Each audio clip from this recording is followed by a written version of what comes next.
Hello बच्चों, let's read the question. The question says that the sequence of cell cycle is option A G1S G2 and M, and option B M G1 and G2 and M, and option C G1 G2 S and M, and option D S M and G1 and G2।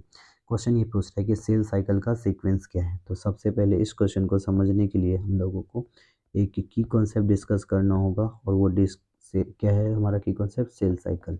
Cell cycle क्या है? एक series of event है। It is the sequence of event.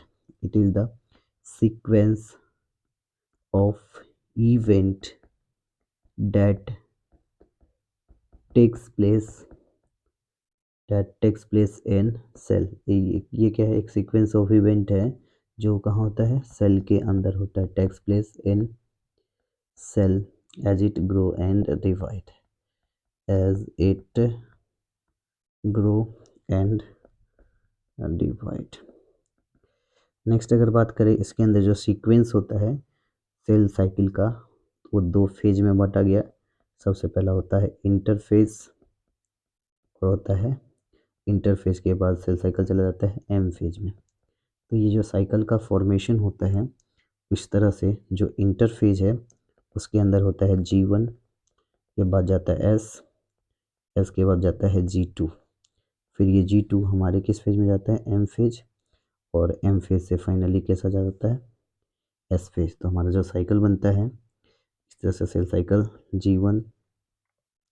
G1 से शुरू होता है, कहाँ जाता है? एस फेज से कहाँ जाता है?